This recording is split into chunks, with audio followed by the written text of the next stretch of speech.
रानी है और मैं IIIT इंटरनेशनल कैंपस DU की स्टूडेंट हूँ। और हम लोग यहाँ पर इसलिए हैं, ये एग्जीबिशन जैसे कि आप देख सकते हैं, ये यहाँ पे ओपन पब्लिक के लिए ओपन किया गया है और स्टूडेंट्स के लिए ओपन किया गया है, ताकि बच्चे और पब्लिक जान सकें कि G20 क्या है। और ये जन भागीदारी एक्टिविटीज का एक पार्ट है। और इसमें ये क्यों है, इस G20 को लोगों का G20 बनाने के लिए है। तो अब ये बताएगा कि इस एग्जीबिशन में क्या क्या है। पहले हमने इस एग्जीबिशन में लोगों को ये बताने की कोशिश करी कि G20 होता क्या है, कब वो स्टार्ट हुआ, और इस साल इंडिया को G20 होल्ड करने की प्रेसिडेंसी मिली। तो G20 20 देशों का एक समूह है जिसमें 19 देश होते हैं और एक यूरोपियन यूनियन होता है, जो कि टैक्स कंजम्पशन एंड GDP में काफी सहभाग है। फिर ये कुछ 20 परमानेंट मेंबर हैं जो कि हर साल G20 में आते हैं। और इंडिया ने इस साल कुछ कंट्रीज को इनवाइट करा है जो कि इधर ऐसे ही कुछ इंटरनेशनल ऑर्गेनाइजेशन है जो आती हैं, और कुछ इंडिया ने इस बार उनको इनवाइट करा है जो कि इस बार आ सके। और ये जो एग्जीबिशन लगाया गया, ये G20 ने ही लगाया था, और ये इसीलिए ही जन भागीदारी का पार्ट है, मैंने आपको बताया। तो ये कैसे काम करता है, 20 कंट्रीज होती हैं और उसके साथ में जो कंट्री होल्ड कर रही होती है वो कुछ कंट्रीज को इनवाइट करती है, ये ध्यान में रखते हुए कि क्या कंट्रीब्यूशन दे सकती है बाकी सारी कंट्रीज। ये सारी ऑर्गेनाइजेशंस भी इनवाइटेड रहती हैं, कुछ गेस्ट ऑर्गेनाइजेशंस भी इनवाइटेड रहती हैं जो यहाँ पर लिखी हुई है। उसके बाद हम लोग आते हैं इस पे कि G20 काम कैसे करता है। तो G20 में 2 ट्रैक होते हैं, एक शेरपा ट्रैक होता है और एक फाइनेंशियल ट्रैक होता है, और ये सब मिलके आर्थिक स्थिति पूरे वर्ल्ड की सुधारने पर बेसिकली काम करता है।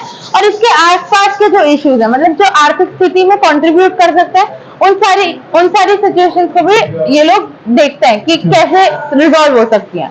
तो शेरपा ट्रैक जो है उसमें एक शेरपा रहता है जो जो भी कंट्री होस्ट कर रही होती है उसको लीड कर रहा होता है, और बाकी सारी कंट्रीज के भी शेरपास होते हैं। और ये लोग सब आकर के साथ में जो आसपास की एक्टिविटीज है उसके बारे में डिस्कस करते हैं।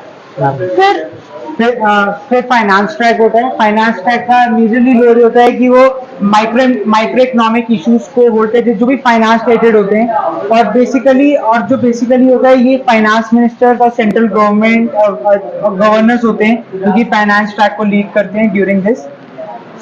ये कुछ और फिर ये दोनों आकर के साथ में अपना डिसीजन देते हैं, जो भी प्रॉब्लम होती है उसको सॉल्व करने पर।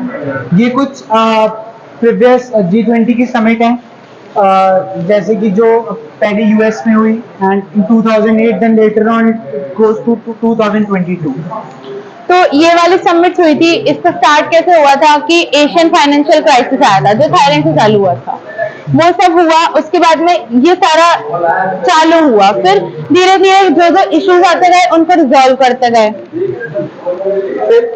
अराउंड 2014 से लेकर 22 में 14 में ऑस्ट्रेलिया में हुई थी, अलग अलग एजेंडास पे डिस्कस करते गए, एजेंडास आए, कंक्लूजन्स आए, मेजर ऑब्जेक्टिव्स के ऊपर इनकी टॉक्स हुई। तो एट द एंड इस साल इंडिया को प्रेसिडेंसी होल्ड करने का मौका मिला, और जिसमें से एक हमारी मीटिंग थी वो हमारी DU में हुई इन एजुकेशन हब केवड़ी। और बेसिकली जो G20 है उसका थीम और लोगो है। G20 का जो कलर्स हैं saffron, white, blue and green, और उसके आगे प्लैनेट है which is the earth, which has a flower which is lotus, and वो सिग्निफाई करता है नेशनल फ्लावर ऑफ इंडिया। तो G20 का जो लोगो है उसके नीचे हम ये भी देख सकते हैं कि नीचे लिखा है वसुधैव कुटुंबकम, जिसका ये मतलब होता है कि हम एज ए यूनिवर्स पूरा डेवलप कैसे करेंगे, जो हमारा मेन मोटिव है, ठीक है, सस्टेनेबल डेवलपमेंट। तो एज अ होल पूरा एक ही हम कैसे डेवलप करेंगे। आप यहाँ पे देख सकते हैं कि ये लोगो है हमारा G20 का, और ये लोगो सिग्निफाई क्या करता है, हार्मनी और पीस, और कैसे डेवलप करना है साथ में। वसुधैव कुटुंबकम का मतलब क्या होता है, वसुधैव कुटुंबकम का मतलब होता है कि एक साथ आके डेवलप करना। और ये जो लाइन है वो हमारे संस्कृत में से ली गई है, महाउपनिषद से। उसके बाद ये कुछ फोकस एरियाज दे रखे हैं जिसपे इस G20 में मीटिंग्स हुई है, और वो कैसे खत्म होगी, दिल्ली में खत्म होगी। इस साल 18 समिट है G20 की, जो कि खत्म होगी न्यू दिल्ली में। ये G20 के द्वारा स्कूल के छात्रों के लिए ये कुछ books small pamphlet type print करवाए गए हैं। इसमें G20 को बहुत ही आसान शब्दों में और एक एनिमेटेड वे में समझा दिया गया है, ताकि उनको ये पता रहे कि G20 क्या होता है, कैसे होता है। और हमें सब पता रहे।